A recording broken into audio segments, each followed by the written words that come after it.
Hey everyone, I'm Jaden, And I'm Noah. and we are the Super Gamer Bros, and this is the Super Gamer Bros podcast. We're just a couple of brothers who love playing games and love talking about games, so that's what we do.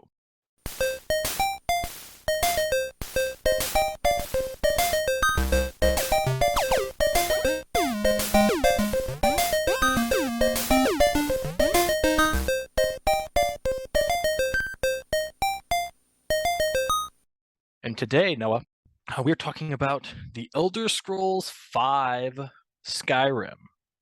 Yes, Skyrim, I mean, it's easily the most famous Elder Scrolls game. We've seen it resold and resold on every console over the last decade. Yeah, it came out 11/11/11, so that's a cool release date, I guess. So I feel like I need to just get this out of the way now.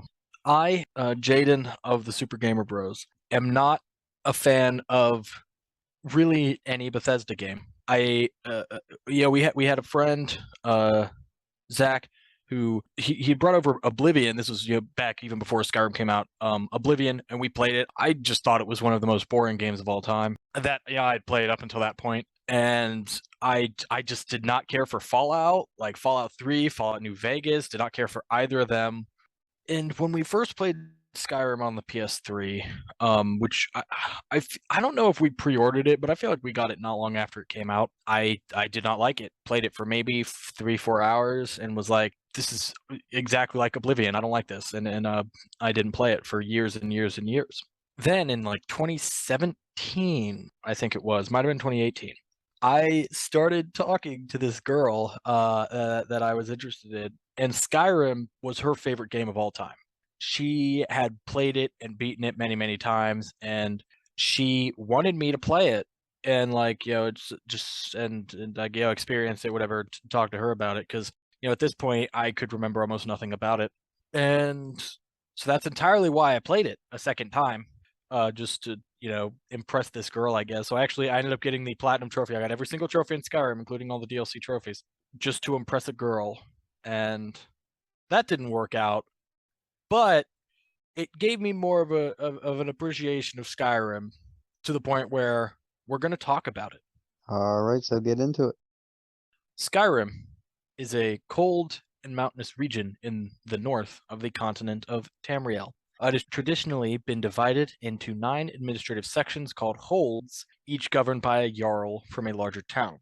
The landscape is littered with forts, camps, and ruins, some of which were built by the now extinct race of the Dwemer, or Deep Elves. The Nords, one of the human races, view Skyrim as their homeland, though members of other races populate Skyrim as well. In the ancient past, dragons ruled over vast swaths of Tamriel.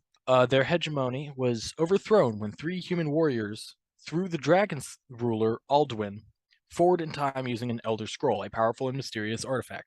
When Skyrim begins, the survival of the last dragon, the sage Parthenox, is kept a secret by an order of monks called the Greybeards within their monastery atop the throat of the world, Skyrim's highest mountain. The Greybeards dedicate their lives to the Way of the Voice, a discipline for powerful draconic spells called shouts. Rare warriors are, quote, dragonborn, having the ability to learn shouts intuitively by absorbing the souls of dead dragons. Ancient prophecy maintains that Alduin will return to consume the world, and a last dragonborn will defeat him.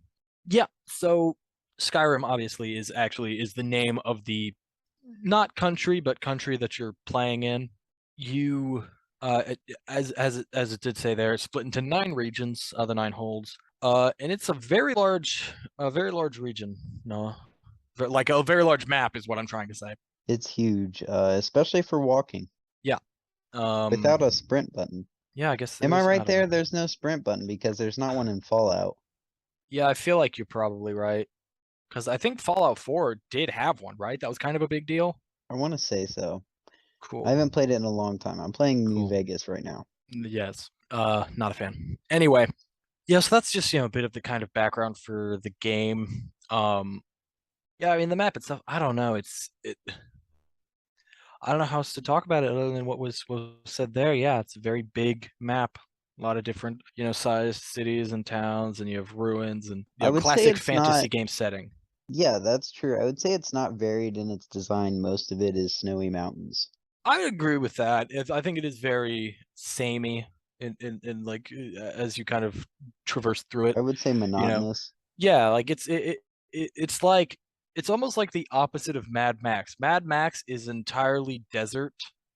This is entirely like snowy forest mountain, like Canada. Anyway, so we'll just move on to the story.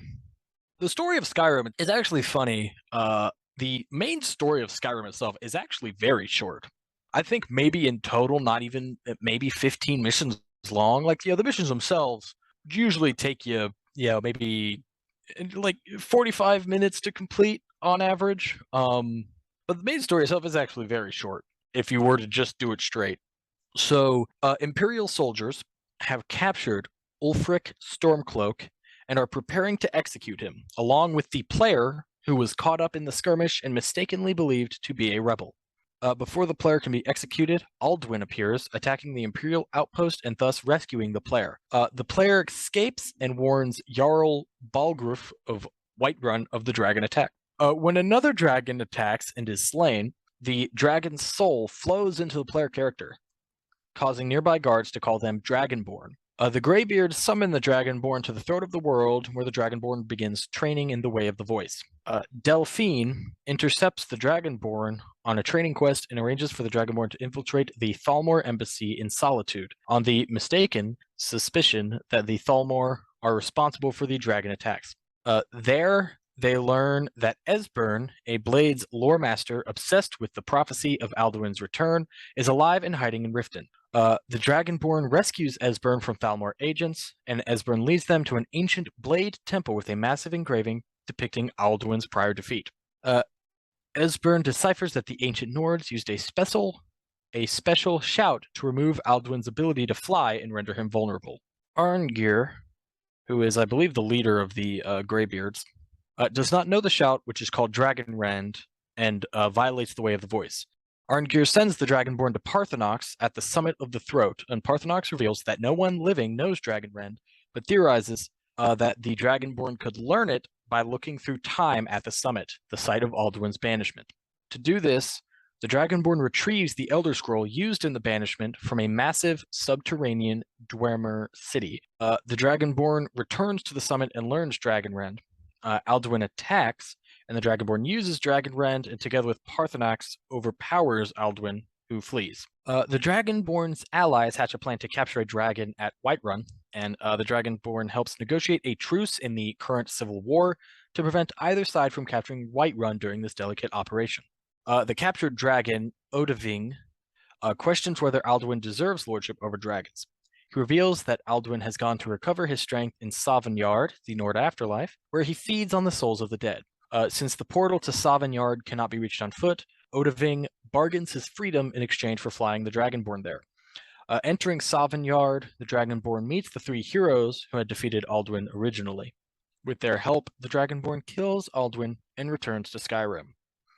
And that's the story. I mean, it's not bad. It's very simple, and I mean, I gotta be honest, I don't think it's great. I think, My problem with it is it's just not very deep. yeah, I think that's But probably that's the a problem good. with a I think lot that's a of good their description main of it. storylines. Yeah, I mean, it's not very deep. I didn't find the character of Alduin to be that interesting, and yeah, I guess it's mainly the deep thing. It's like you kind of just you're kind of just spending the whole time going where people tell you, and that's it. You know, I in my platinum run of this game, this was actually the very last thing I did. Literally, the last trophy I earned was for defeating Alduin.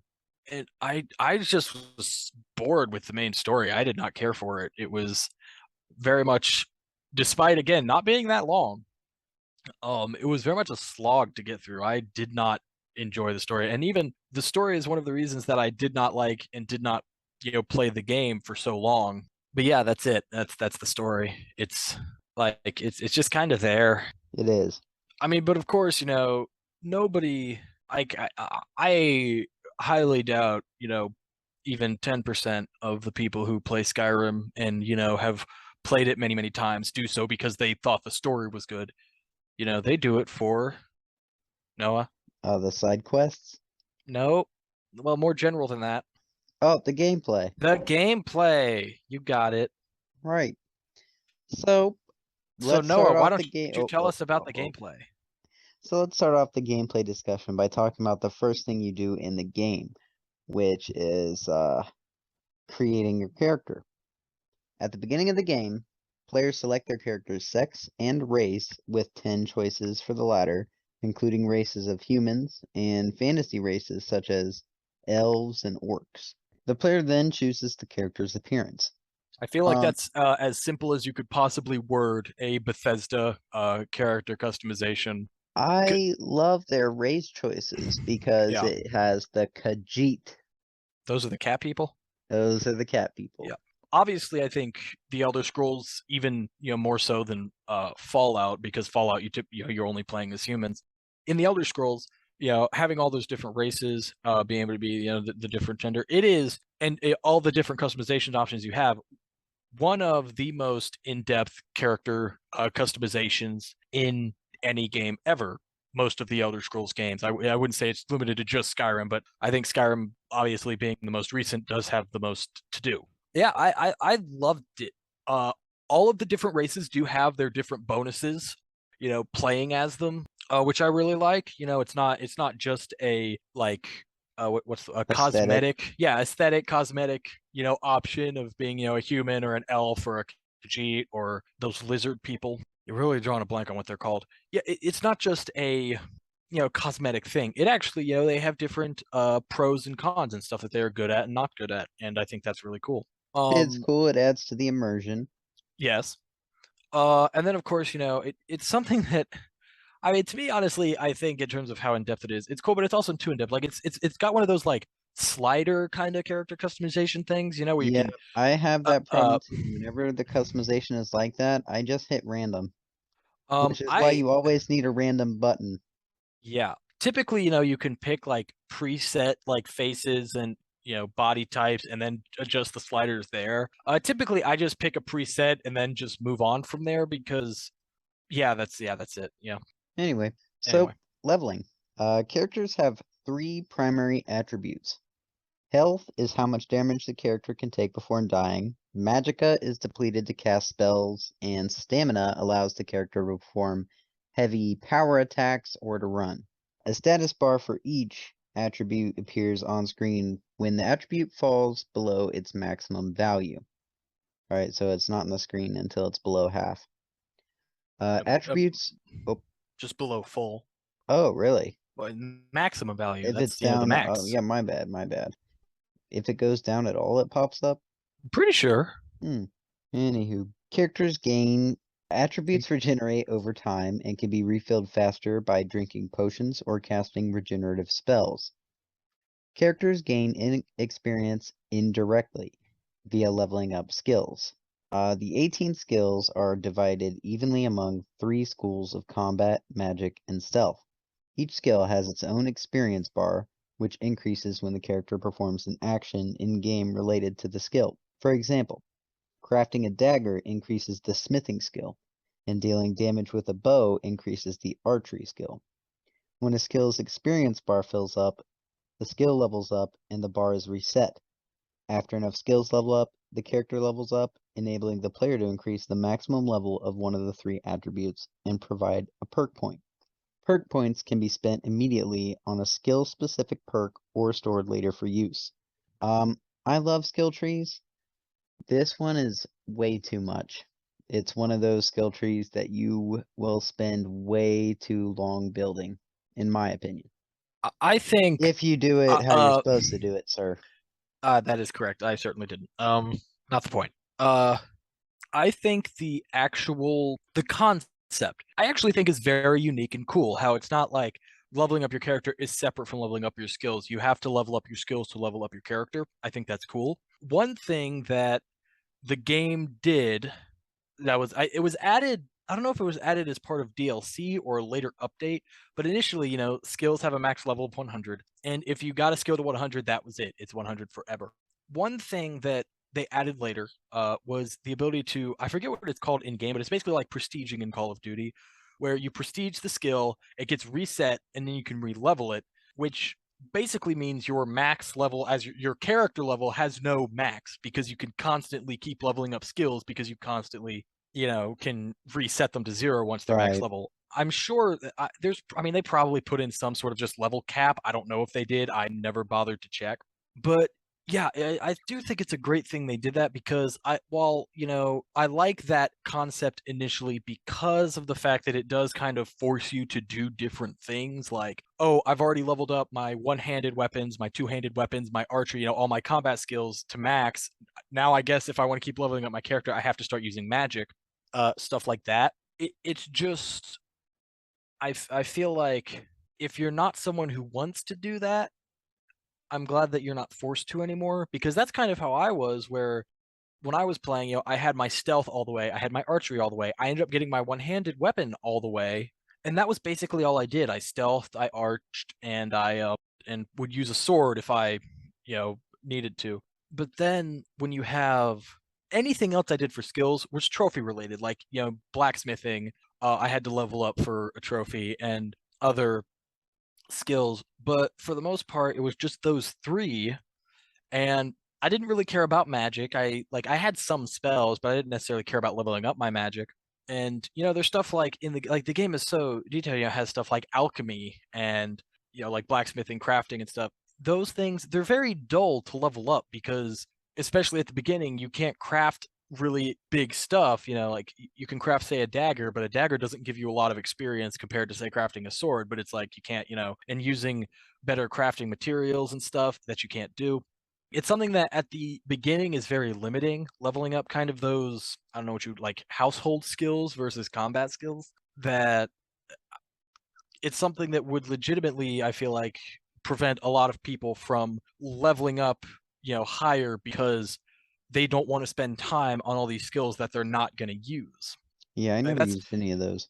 yeah, that's like the downside of it. But again, I feel like they fixed that when they added the ability to prestige skills.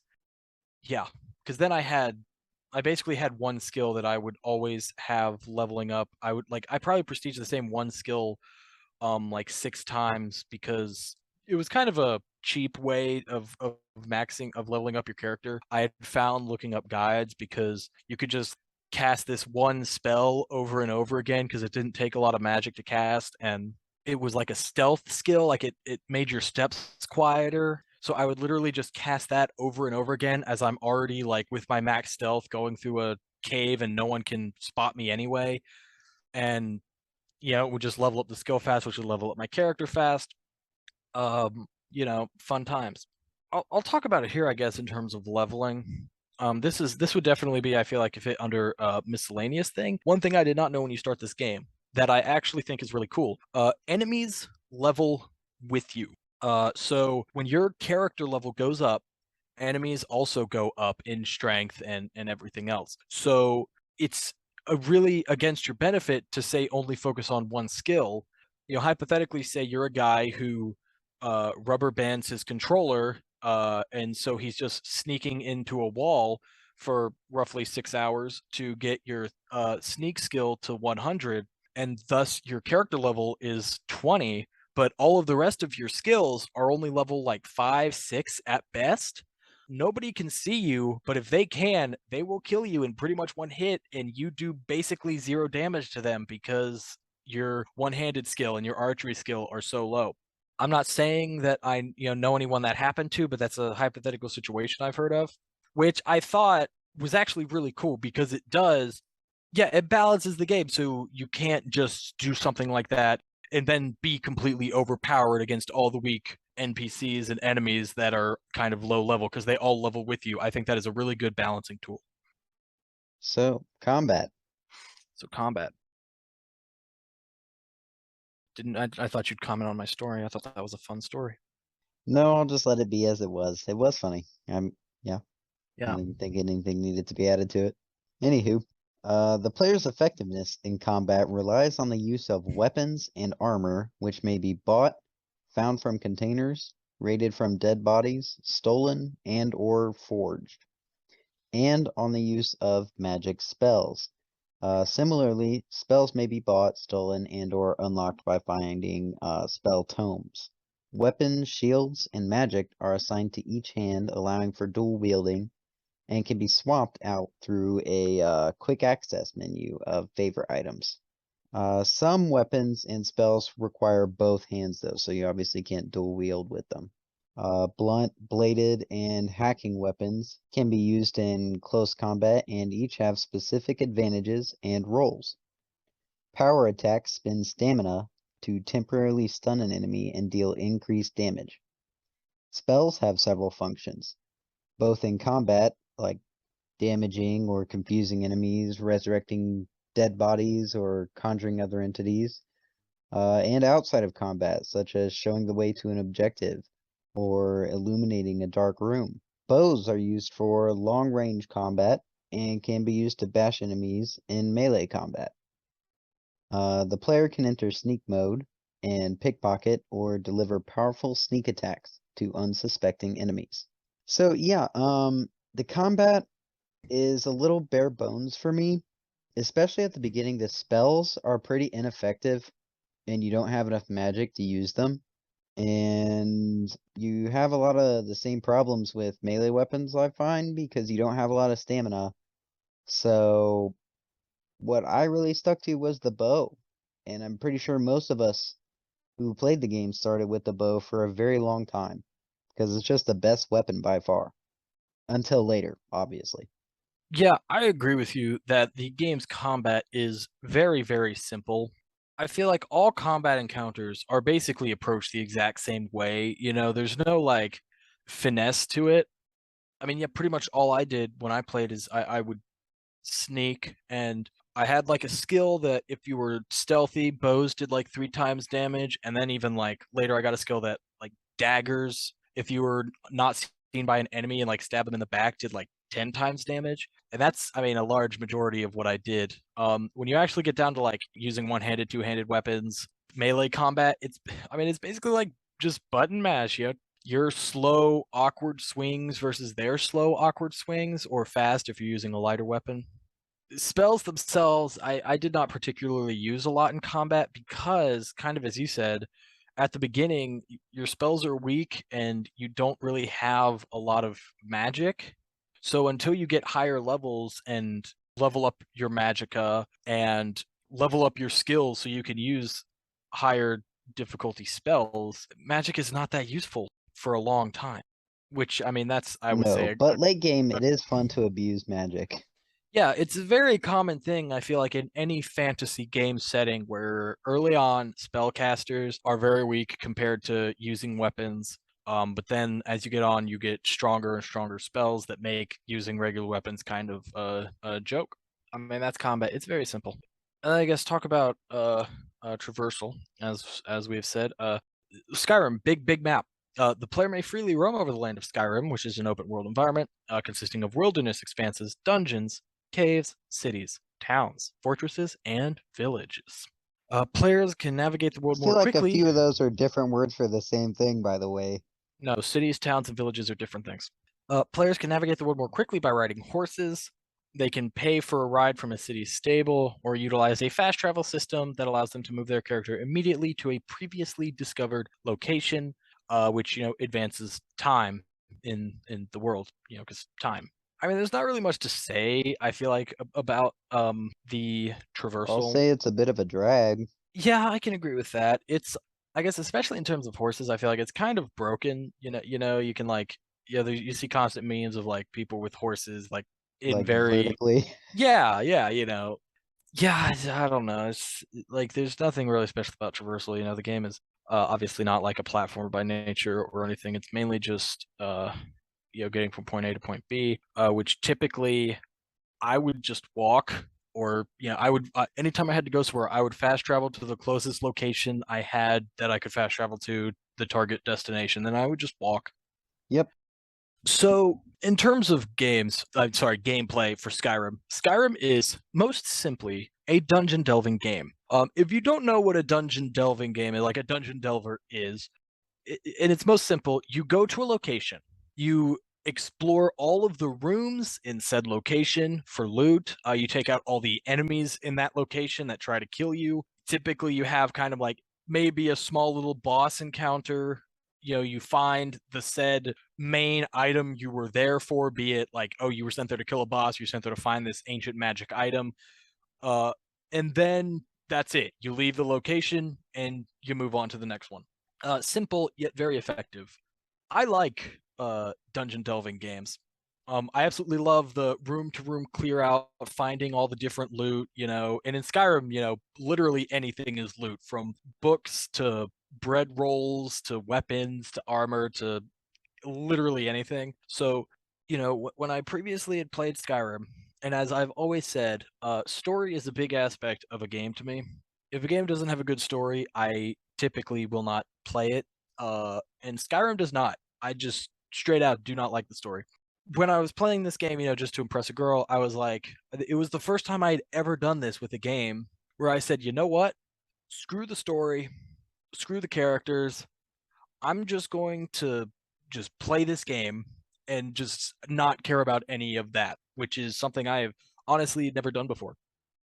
And when I did that, man, this game got a lot more fun.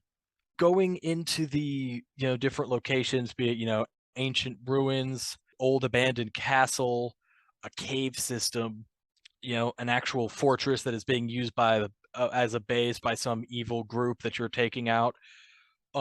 Doing like the room to room clear outs and just, killing all the enemies, looting all the bodies, searching around for any hidden treasure, and moving on to the next room. I loved it. It was awesome. I do think Skyrim, in terms of video games, is one of the best dungeon delving games out there.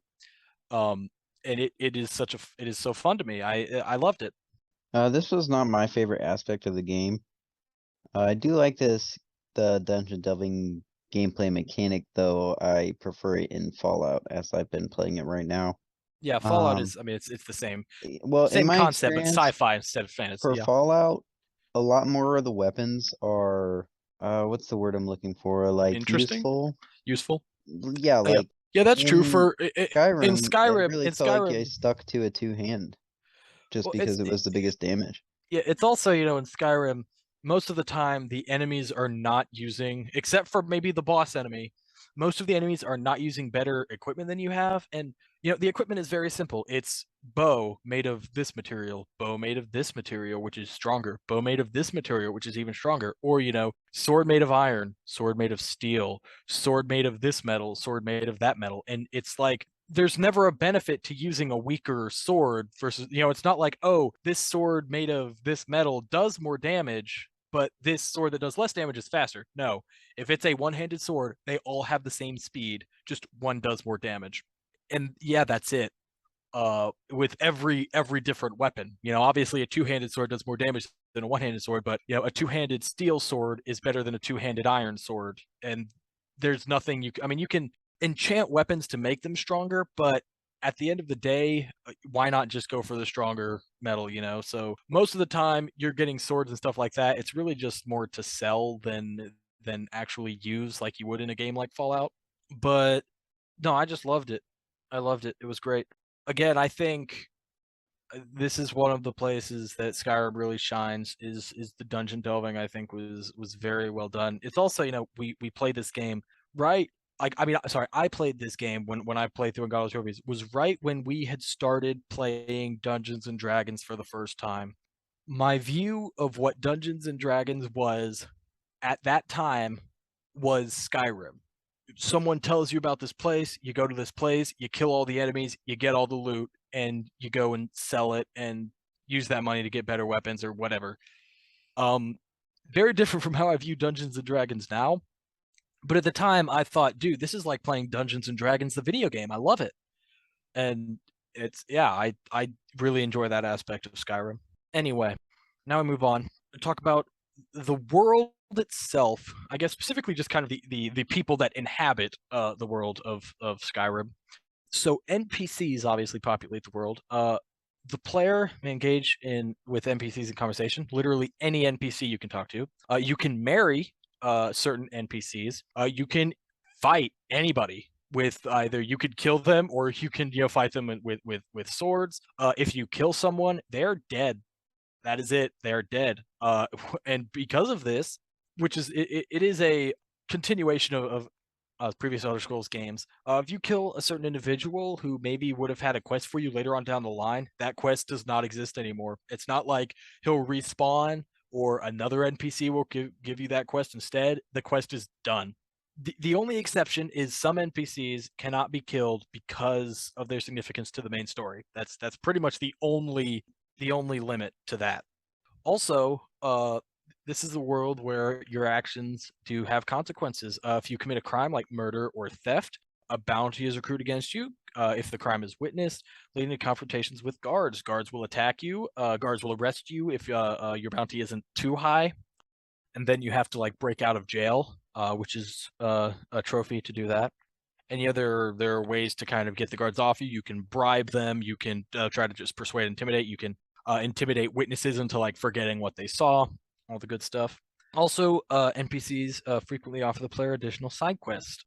Some NPCs who are befriended or hired by the player may act as companions who will accompany the player and aid them in combat.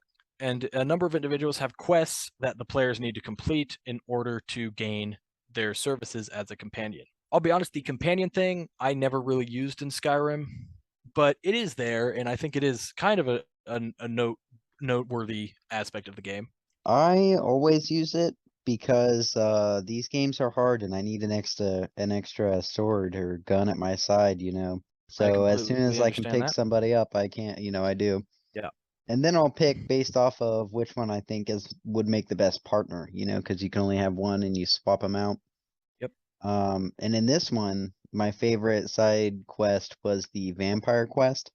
Ah, yes. We'll talk about that later. That was DLC. Yeah. Yeah, I really like the whole permadeath actions have consequences part of Skyrim. Again, to me, it's just an immersion thing. In terms of you can't just steal from people or kill people whatever you want with no consequences. Yeah, so I just never do it then. Yeah, it's a great deterrent for just killing random people. You also can get married. I love that. I did that. Got married. Dragons. I was gonna say I assume you didn't get married. Nope. Anyway, yeah, so Skyrim is the first Elder Scrolls game to contain dragons, which actually was a new fact I learned. Dragons, I'm pretty sure from my experience, it seemed like they kind of randomly spawn. They fly around and they attack people. They attack towns. They're they're all bad dragons. Really, like Parthenox is the only good dragon in Skyrim, but they're universally bad other than him. If you kill dragons, there are also different types of dragons, which is interesting. If you kill dragons, you absorb their souls, which are then used to unlock shouts. Noah, what are shouts? Shouts, also called thooms. I think it's tombs. These are kinds of spells that have a wide range of effects, from pushing stuff to turning your character ethereal or breathing fire. Each shout has up to 3 words that can be found, increasing its power. And so, like Jaden just talked about, you have to farm dragon souls to get your shouts.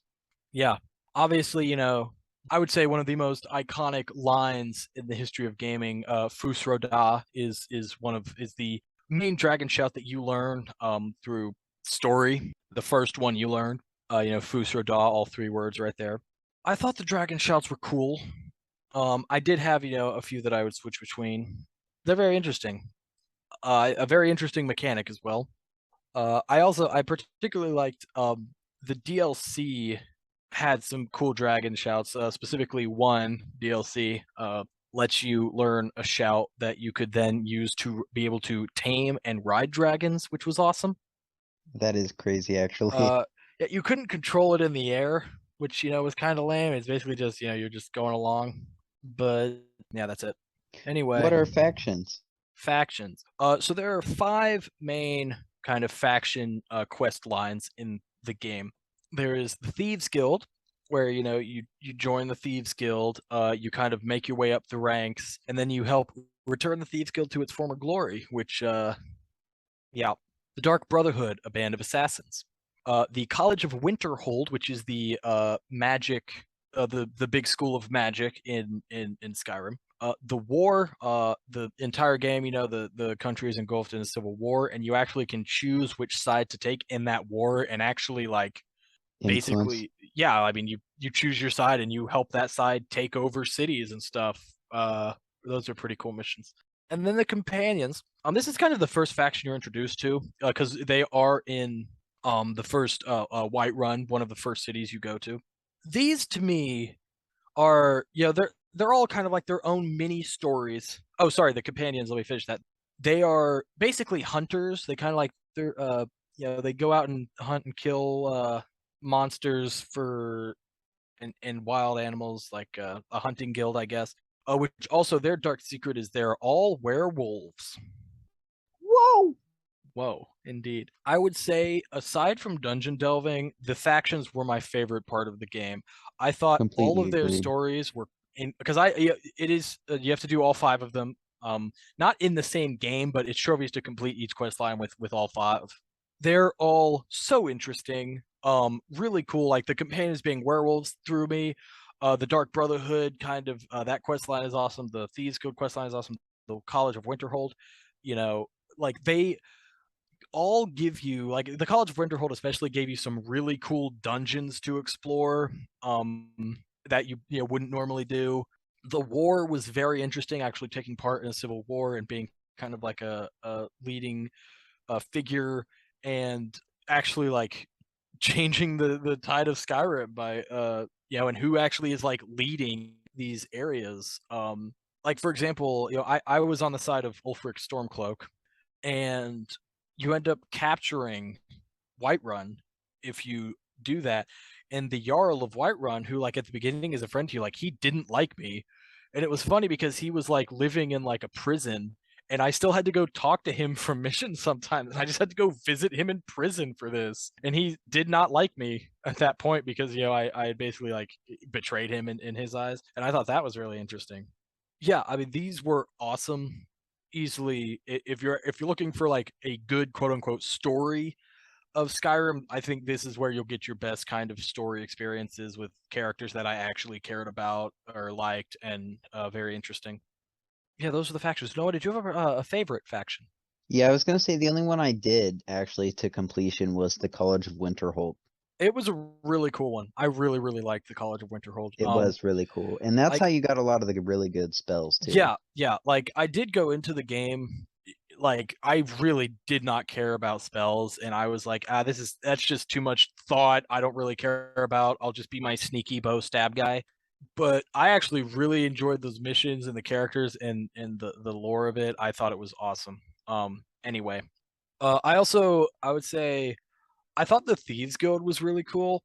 It's the most intricate because each one has like kind of their stories, and the Thieves Guild is the only one that like after you actually complete the story and like take down whoever betrayed the Thieves Guild, whatever, you then actually have to do several small missions for I think there's like 4 different headquarters throughout Skyrim that you have to go to each one and complete missions like pickpocketing things from people or stealing things from locations to actually build up the reputation of the Thieves Guild again, to like what it once was, which I thought was very interesting. Like it's straight up talk to a guy and he's like, yeah, go to this town, steal this thing from this person. You got to, sneak behind them and pickpocket it, or go to a location that you're not allowed to go to and steal something, like break into someone's house. Very cool missions. I really enjoyed those. So then side quests slash miscellaneous objectives, they're kind of separate things in the game. Basically anything that is not a main quest or a faction quest falls into one of these two categories. They're typically shorter missions that are found and completed by interacting with the people of Skyrim. Even say, sometimes you might encounter a person who's like, you have to save them from wolves or something like that. That's a miscellaneous objective. It's a very short, takes less than 5 minutes. It's funny because there is a trophy to complete 10 side quests in Skyrim, and finding side quests is like something that the game defines as a side quest is actually kind of hard. There are a lot of Like even the guide I had looked up, despite all the different things you could do, there were only 12 side quests that this person who wrote this guide knew of that actually counted as side quests in the game. So like they're very similar side quests in miscellaneous objectives. But again, it's more like just random things that people will ask for help or whatever that you do. Right, there's really not much to them. And then random shit you can do. In Skyrim, you can pretty much do whatever you want. You can cook, you can blacksmith, you can do alchemy, you can chop wood, you can mine, you can buy a house, you can get married, you can get arrested. It's just a bunch of shit. Yeah, I didn't do any of that stuff, but I know you did because you have to for the trophies, right? That is correct. Yeah, most of the stuff I did was for trophies. I mean, it's like you can farm for work. Yeah, you can enchant armor. You can do basically anything you want. It's one of those things that it's kind of like honestly to me, I think it's a detriment to the game because the more things they make, like I feel like Skyrim really went for a whole quantity over quality approach. Like, yeah, you can do all of these things, but most of them are like pointless, like chopping wood and mining and blacksmithing. It's not like they're mini games that you do, where you have to time stuff or anything. It's like you're like when you chop wood, you interact with wood and you're chopping wood, and then you can, walk away and go eat or something while the game is doing it. You don't have anything involved with that. With blacksmithing, you select the item you want to make, and as long as you have the materials to make it, he just does it. It's not like you actually have to do anything to make it work or to make it work better. It just depends on what your blacksmithing skill is at. And then, conversely, alchemy is actually kind of complicated. Too complicated for me to care about doing it. Because I was like, yeah, I did my one simple thing for a trophy, but then it's like, man, I don't want to take the time to learn to do this and actually make good stuff. I don't have time for that. There's so much other stuff to do in this game. Right. So yeah, I mean, I feel like it's a bit of a detriment. I can understand that. Oh, and then we have I'm actually really excited about this one. Quote unquote collectibles.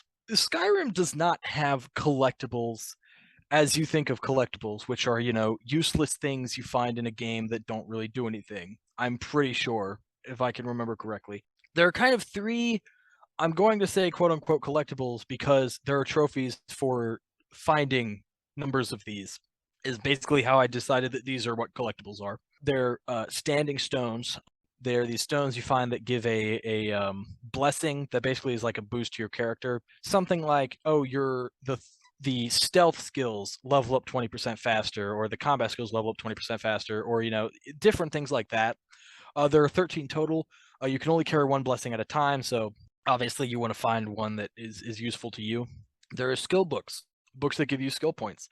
As far as I can remember, they're almost indistinguishable from regular books. So you just you have to find 50 of them for a trophy, and it's basically just pick up every single book you find ever until you get 50 skill books. That was basically my whole thing with that. Not much to say about those two. What I have a lot to say about are the Daedric artifacts. They are powerful weapons, armor, items that were created or enchanted by the Daedra, which are basically like the evil deities of Skyrim. Kind of think, I guess, probably the best comparison if you're a Dungeons and Dragons nerd like I am would be the either like the demon princes or the archdevils.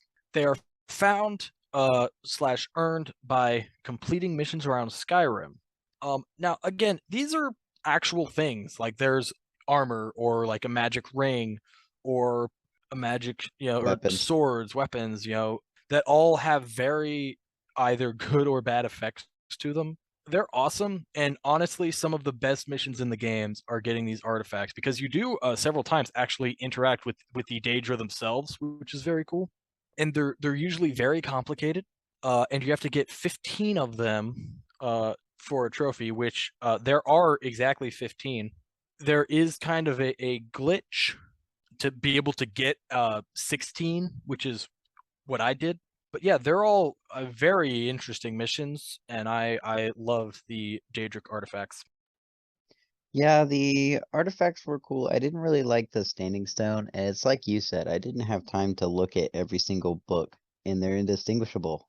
Yeah, the I mean, the items were awesome. I didn't use all of them because just some. I mean, there's just too many. But I mean, they're so cool. My favorite one that I actually did use because it went well with my sneaky stab character, which was honestly I feel like also the best, was Mehrunes Razor, which is a dagger. If you get, you have to find the 3 pieces of it and rebuild it. Mehrunes Razor is one, I think, in terms of like actual just stats, the best dagger in the game. But also, it has a 1.98% chance to insta kill any enemy in the game, with the exception of 2. Super useful against any enemy in the game. Like straight up dragons, it will kill in 1 hit. Insanely cool weapon. That is really cool. Yeah, I absolutely loved the Daedric artifacts. Talk about a bit more later, just the lore of Skyrim in general. But yeah. Anyway, that moves us on to going to talk about our notable trophies. I basically have 2. One, because Skyrim it's a pretty standard trophy list for how much there is to do in the game. It's a lot of, like, I would say at least half the trophies are for just completing the main story and all the faction missions, and then it's fully explore 50 dungeons, discover 100 locations, find 50 skill books, find all the standing stones, get 20 shouts. A lot of kind of basic trophy stuff. They had several trophies of this type, but I picked Hard Worker as my example, where you have to chop wood, mine ore, and cook food. There are multiple trophies where kind of like do 3 random mundane tasks. It exists to get you to do these things that, again, if it wasn't for trophies, I would not have done, because there's not really a lot useful in terms of like chopping, mining, and cooking. Chopping wood and cooking especially, there's not really a point to. And then this one actually is a DLC trophy, a legend, defeat a legendary dragon. Very fun. So, as I said earlier, there are different types of dragons. The only one that I can remember especially is a legendary dragon, because in the main game, there is a trophy to get to level 50. So hypothetically, that's the highest level you get. I mean, if you want the platinum, that is the highest level you have to get. If you want 100% of the trophies, legendary dragons do not spawn until you are level 76. So you have to get 26 more levels there, which I'm sure would have been a real pain if I wasn't able to cheap it the way I did. It was really fun. I got to that level, I got a legendary dragon, and I killed it in 1 hit with Mehrunes Razor and got my trophy. That was it. Fun times. Great story. Thank you. It was a hard-fought battle. Yeah, I just didn't realize, like, it is a very bland trophy list, which is kind of upsetting considering how, it's Skyrim. Anyway, that'll move us on to our questions. Favorite moments, Noah? My favorite moments were using the high level spells, like they had necromancy spells, and I always think that's really cool in a game. Yeah, you've always been obsessed with necromancy I think the in, idea of in, it's in fantasy. interesting. Yeah, no, I get you. It's definitely cool. My favorite moment, as I talked plenty about earlier, so I won't really get into more detail again. The dungeon delving. That I love that. It was great. The locations were all really cool, and I had a lot of fun doing it. We have the same favorite boss battle here. Yeah, favorite boss battle. Dragons, I guess. Fighting You don't dragons is the most memorable part of this game. Yeah, it's very fun. Very interesting. Can be quite difficult. Again, in terms of the combat being so simple, bosses you do not approach any differently than any other enemy in the game. Like I guess they're sort of treated as like a quote unquote special encounter in the fact that they're usually like by themselves, maybe with a couple minions in a room. There might be a cutscene lead up to the fight, but at the end of the day, it's the exact same as every other fight with any other creature. Like, no dragon felt different than any other dragon. Not even like Alduin when fighting him. No like stronger mage felt that much different to a normal mage or a thief to a boss thief. It all felt the same combat wise. I completely agree. Anyway, miscellaneous things I liked. Oh, I like in Skyrim, in the Elder Scrolls, you can hold a button and pick things up and move them, and you can break Yeah, the game by doing that in some things. yeah, fun times. My 2 things: one, sleep. Something that I think is very interesting that Skyrim did that not a lot of people even know about, probably because you don't have to sleep.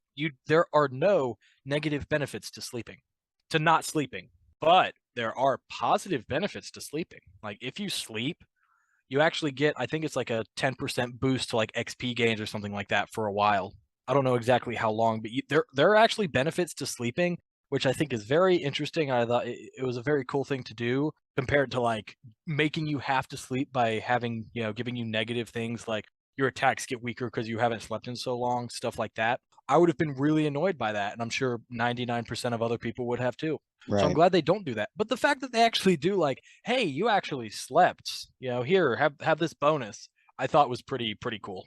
And also something we didn't really talk about at all, the lore. I think Skyrim, and I guess I should say the Elder Scrolls in its entirety, is a masterclass in world building. The world itself is very interesting. The kind of backstory is interesting. The like, you discover the ruins of like the Dwemer. Yeah, I have pronounced it different every single time. I don't know what the correct pronunciation is. In discovering kind of, they have these very high tech ruins, but they all, perished. It's all underground. Very, very interesting. The backstories of the Daedra, just very interesting. I absolutely loved the lore of Skyrim.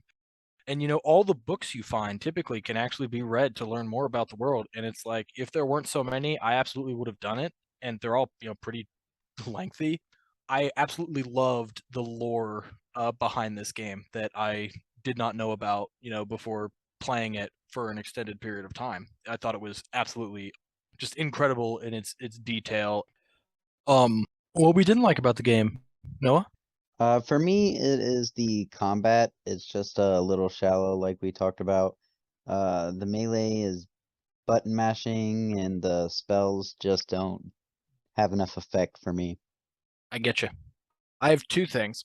As I said before, I don't like the story. I think it is just so dull and just lame compared to the rest of it. I mean, I did the story last, and it was to me the worst. Like the worst part of my platinum was just beating the main story of this game. I didn't care about Aldwin. I didn't care about the Jarls. I just did not care about any of it. Like the only cool part of the story to me was Parthenox, and that's because he's voiced by Mario, and that's it.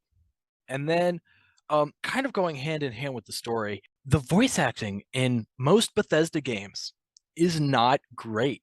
Skyrim, I especially thought it was not great. I don't know what it is about it, but like I just don't like the voice acting in the game. I think most of it is not great. Yeah, like most of the main characters to me are just very dull sounding, very boring.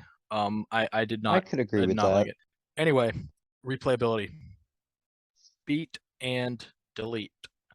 And Absolutely. that's exactly what I did. There are some people, this is their favorite game of all time, and they have played it over and over and over and over again. I can't do it. Like I platinumed it, I will probably never play it again. Now we move on to DLC. So Skyrim had three main DLC expansions that came with the game.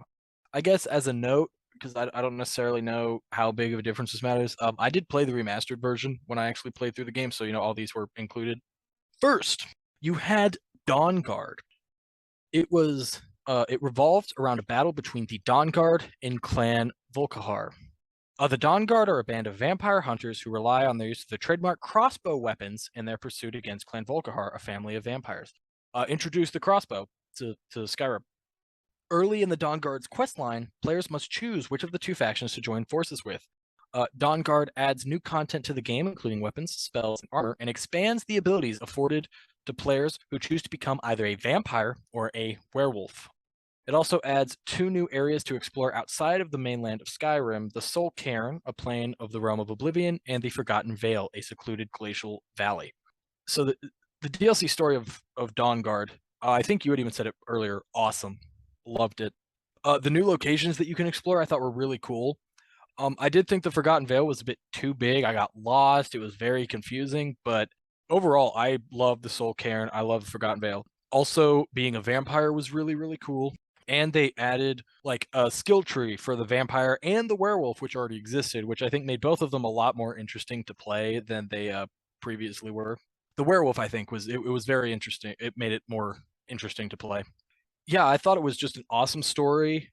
I thought the new locations were cool, the new abilities and everything, really, really cool.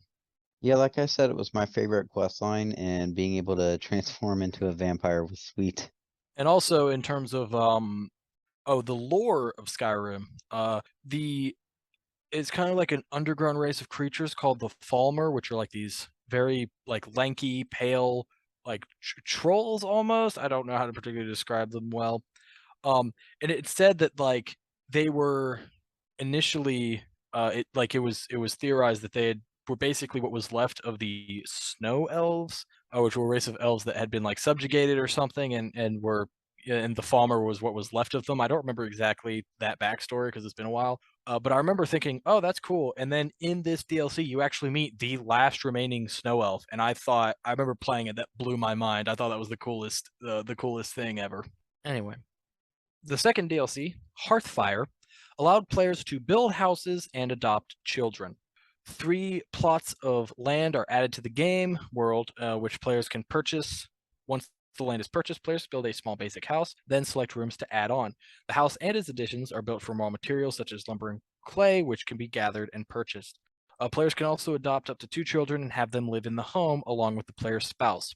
I did this all for trophies, the building the house and adding the expansions. It was fun. It was, yeah, I enjoyed that. I did adopt a child that lived there with my wife, and made me feel bad every time I would come back home, which was not a lot. The child would always come up to me and be like, "Hey, did you bring me a gift?" And if I said no, she'd get upset, and then I'd be like, "Oh shit!" So I'd run out and get her something. Wow, so lifelike. Yeah, it was fun. It was I just thought it was such an interesting thing. The girl I talked to, um, this was actually like her favorite thing to do. You know, it's just I guess Skyrim it has a little bit of something for everybody because that is like she loved building the house and adopting the kid and like having the kid and the spouse and stuff. I also know a funny story about my spouse in Skyrim.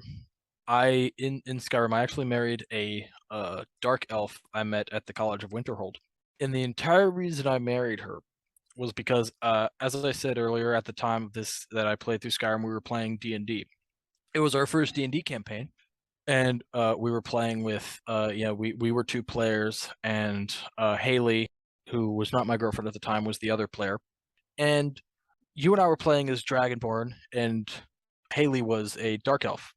And the DM, every time my character would do something nice for Haley's character, like we like initially had to travel by night because she was a dark elf and Dragonborn can't see at night, so that really sucked for you and I. So my character, like I bought her a cloak so that we could potentially just travel in the daytime because you know. And every time I would do something nice like that, the DM would always like as like an NPC character make a joke like I was trying to, romantically become romantically involved with her character, which always made me, Jaden as the person, super uncomfortable. And at one point, I called him out and I'm like, dude, why can't I just be nice? Like, why can't I just be nice? And Haley had like said something like, yeah, and besides, our characters can't be in a relationship. I was like, why not? And she said, because like she's an elf and he's a dragonborn. And I'm like, yeah, but they're both humanoids. They can still be in a relationship. I don't think there's like there's not like laws against it or anything, I don't think, in this world.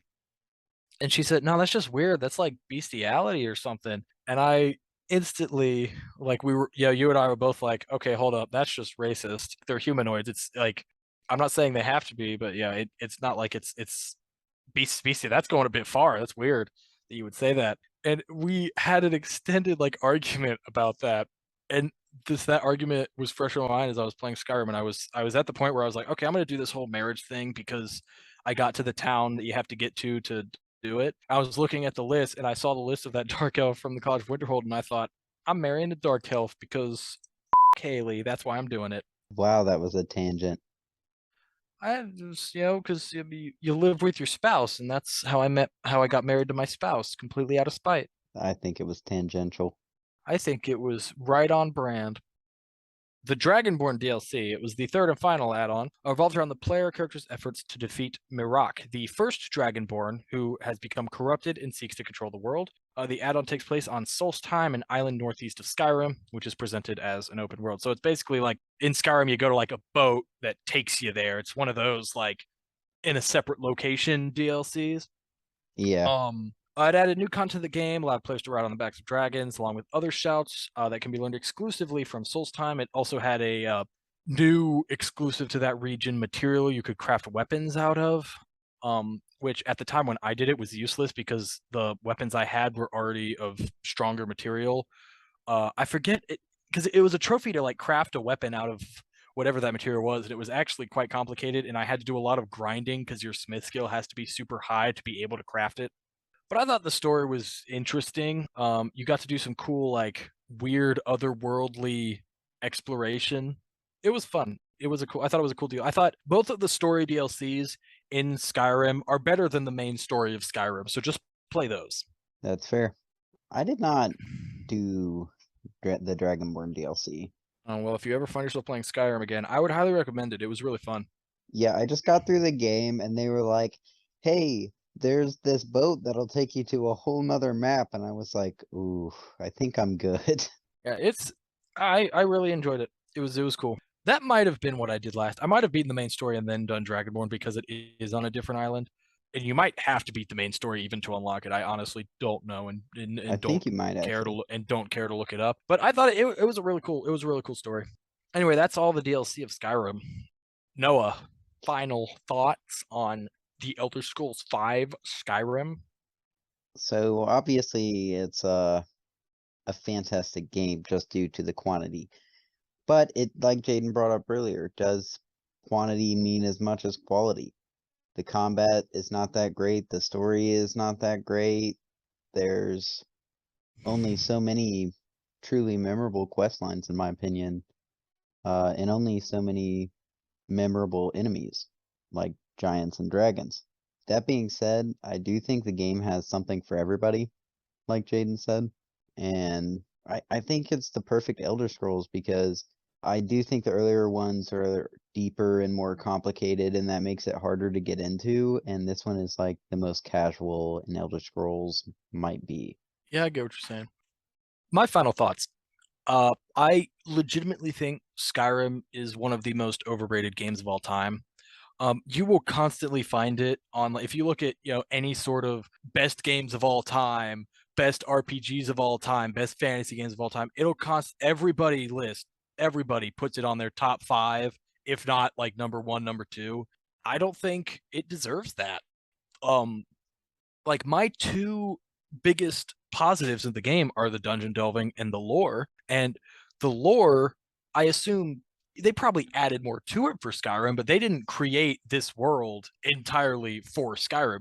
It's the fifth Elder Scrolls game. They had other, I'm sure a lot of that lore already existed. And the dungeon delving is awesome, but again, it's not the only game to do that. And while I certainly think it's one of the better ones, I wouldn't rank it as the best, especially because that's only a fraction of the game when you look at everything else. But I mean, everything else, like I try to think, why do people put this game so high? And it's like the combat isn't that great. Like in 2011, I'm sure you could find many games that had much better combat systems. It's like, yeah, the map is big, but even back, like, it's not even the biggest Skyrim game. uh, Daggerfall was bigger than Sky. I mean, not Sky. It's not the biggest Elder Scrolls game. Daggerfall was way bigger than Skyrim is. It's. I remember when it was first announced, being like the whole dual wielding thing in combat was a big thing, and the fact that you could go like first and third person. I know, like any game that can go first and third person, games aren't built to be one or the other. They typically work as one. Most games that have both work way better in one than the other. And with this one, I think I played almost entirely first person. Yeah, there's nothing in this game that I think really makes it a best of all time game, as much as people say it is. I certainly still think it's good. My opinion of it is better than when before I had actually completed it, because I do see there are some merits to it. There are some things it does really well.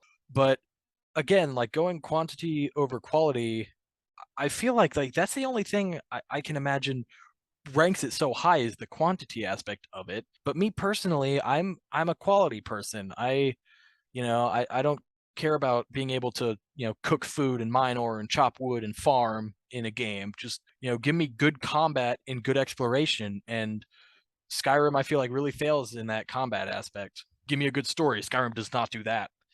It's like of the kind of big three open world things I look at, which is combat, exploration, and story. Skyrim only does one of those three things well, and it's exploration. So that's Skyrim. So that is Skyrim. I mean, fun game. If you have not played it, you should probably play it. You'll find something you like, but yeah, I just don't get the non-stop everlasting praise for it. Noah, take it from here. All right. So let's move on to the indie bit, the bit where we talk about indie games. Yay! Today we're talking about Trine.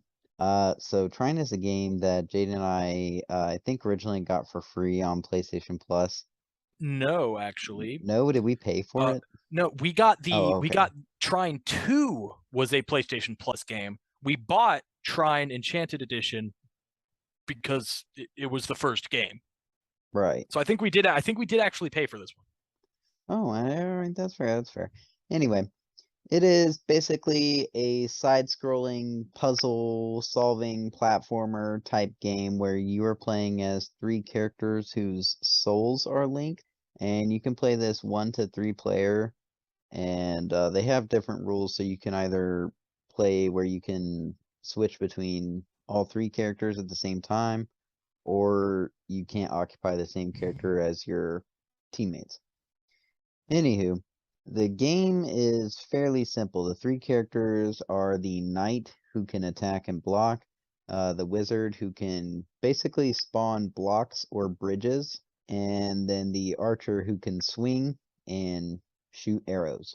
All of the maps are pretty similar with very similar puzzles that can be solved different ways depending on how you use the character's abilities and if you have a co-op player or not. The enemies are basically skeleton figures that spawn up out of the ground here and there. The story of the game is very light, told in between in I want to say cutscenes, but it's not exactly cutscenes. It's more like Loading screens. loading screens, like narration over loading screens. And to me, the story is very vague and broad. I didn't really get into it that much. In my opinion, this game is a little bland, but it is still enjoyable. Maybe because I've been playing it with my partner specifically, but I do want to continue playing the game and play through the series because we do have. I think for some reason I'm missing 3, but I have like 2 and 4 or 3 and 4. I'm missing one of them. So Jaden, what do you think of Trine? Everything works, but this game is just boring. That's really the only complaint I have about it. That's not true. I have two complaints. The big one is it's boring. Everything works. I give them credit. Everything works. It's fantasy, which I love fantasy, and the characters are all like interesting enough. I wish they had more interaction between the actual characters in the actual levels and stuff, because typically the story is, as you said, told in cutscene narration, and then typically the characters will each have a line at the beginning of a level and at the end of a level, and that's it. And in between that, like, it's not bad. Everything works. It's just boring, which sucks because I really want to love this game, and I'm going to play through it because I want to. As you said, there are 4 games in this series, and I want to play through them. And yeah, it just sucks. It's just boring, and that's it. Like that's my biggest complaint about the game. And even you said you play through it with Paige. The only thing about this game I would say does not work is the co-op, because the camera only focuses, because it's one screen that is, I would say it's a small screen, um and the camera only focuses on the main player, like the first player. So like playing through with Haley, she can't run ahead because the camera won't follow her, so she won't be able to see herself. I can't run ahead because then she'll lose herself on the camera and not be able to do anything. And then also, like a problem we encountered a lot was I would maybe miss a jump and fall like, 2 levels below. And there's like a ground there. It's not like an instant death pit.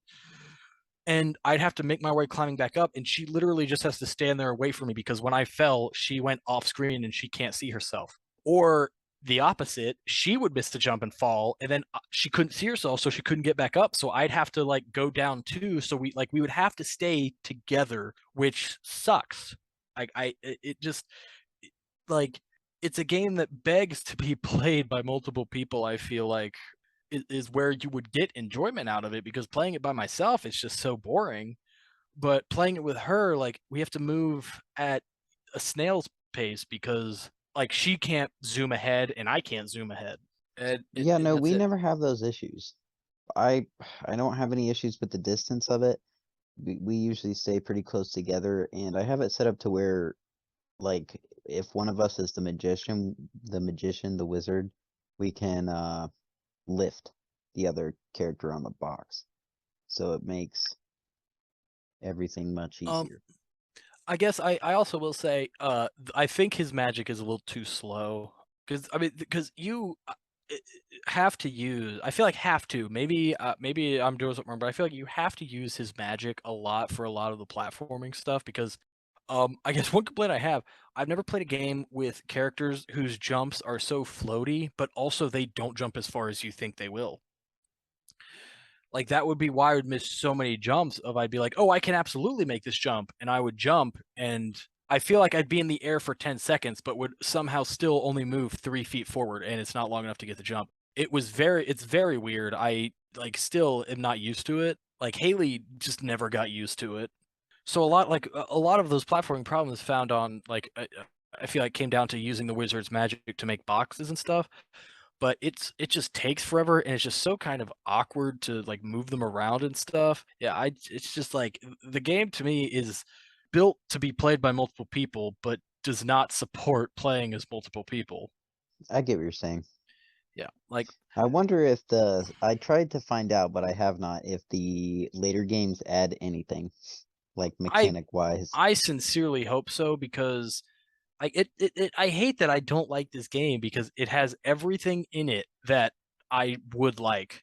You know, like I love fantasy. I love the three characters and their kind of different skill sets. Uh the story itself is I think I wish it was told better, but the idea behind it I think is interesting. Yeah, I just like unfortunately this is not one that I could say I recommend, which sucks. I hate that. I hate that so much. And I just like you said, I'm going to keep playing through it with the Yeah, hopes that the future games get better. yeah, that is how it is. So what's the next indie bit? Noah, our next indie bit game. I feel like you're gonna hate me for this one, because I don't know if you've played it. What, there's a Parappa the Rapper 3? No, it will be Octodad Dadliest Catch. Oh, hell yeah. Okay. So actually, Paige and I started that at one point, but we never finished it, but I'll be excited to play it again. Okay, cool. Yeah, yeah. Yeah. Yeah, we'll be talking I've about seen it Octo. played. Fantastic game. Yeah, I was so convinced we talked about that before, but no, we haven't. So yeah, we're doing Octodad Dadliest Catch.